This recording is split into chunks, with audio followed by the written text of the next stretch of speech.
Hello everyone. In this video, we're going to be continuing on from the last one where we went ahead and set up a flow that is triggered by a Microsoft form being submitted.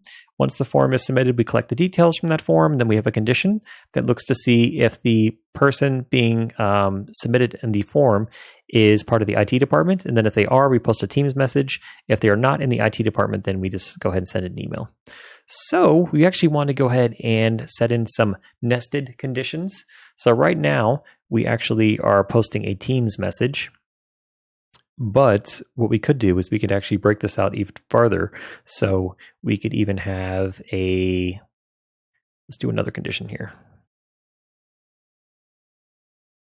So let's say that we also want to check to see where this person is going to be located. So is equal to, and then our different options. Okay, so we have Los Angeles, San Diego, Seattle, and Austin. So let's say is equal to Austin. And then we could even do an or. Add a row. And then we could do location is equal to maybe San Diego. Then what we can do is we can actually send a follow-up Teams message, or we could do something else. Maybe there's special onboarding tasks that a person would need to do if they're at that office.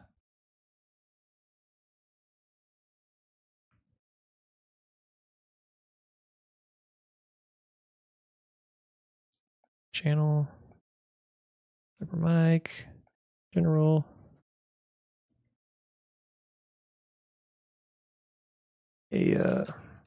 Actually, let's go ahead and use the person's name.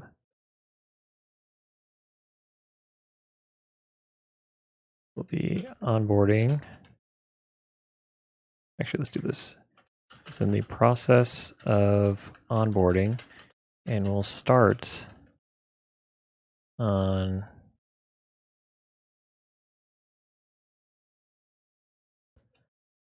with the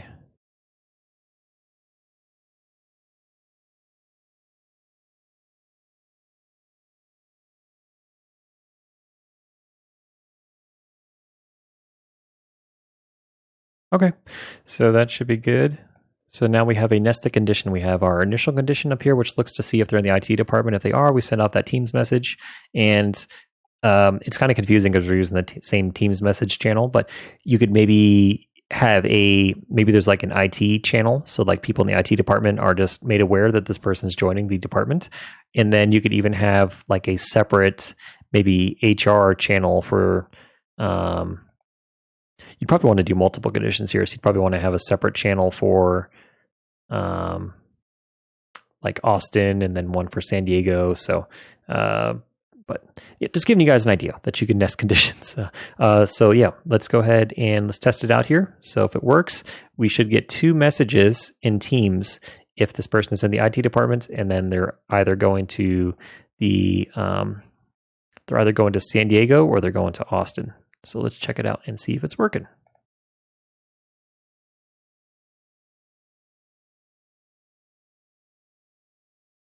In one of our follow-up videos, we're actually using the switch, which is going to be a little bit, probably a better option for when there's multiple, you're not looking for like a true or false. There's multiple potential options there.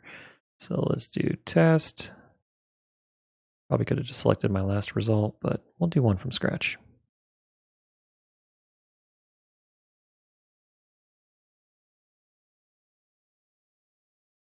Microsoft's being goofy. What's going on? Let's refresh our page.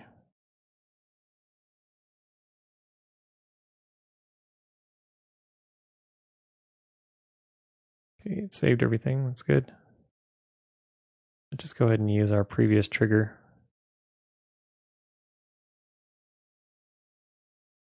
I don't remember what location we selected, but I guess we'll see in a second. I think I selected San Diego. Oh, crap. That one. Okay. Oops. Yeah, so the last one I did wasn't an IT department, so that's why it went over this way. Sorry, guys. Let me go back. Let's try this again. Edit. test. We could just do one from scratch. It's not a big deal. Put in the... Okay, so let's bring this up and we'll do Mike Jones. He's joining the IT department. He's starting on Monday. Job title, we're going to say system admin. He's going to be at the San Diego office and submit. And if it works, Mike Jones is in the process of onboarding. Their start date is 26th, yes, and they'll be working in the IT. Mike Jones is in the process of onboarding. We're starting with the IT department. So just pretend that these were in two different Teams channels. And it probably should have put the location on there too. But that is how you set up multiple conditions. I'm sure you guys could think of all sorts of different use cases to have this like 3 or 4 conditions deep. Maybe you'd want to be looking for a particular, maybe there's something special about the start date. So maybe if it's after January, you have to do something different. Or maybe if they're in the IT department, you have to do something different. Or if they're at a different office, they have to do something different. So there's so many different potential paths for someone who's onboarding, but that's the case for many different types of submissions, and I'm sure you guys could think of all sorts of use cases as you're working on your own projects or things at work. So I hope you guys found this video helpful. If you guys have maybe an idea for something you want us to build out using multiple conditions or nested conditions, please let me know, and I would be happy to do that. And like I said too, please check for other videos soon where we'll be working with switches.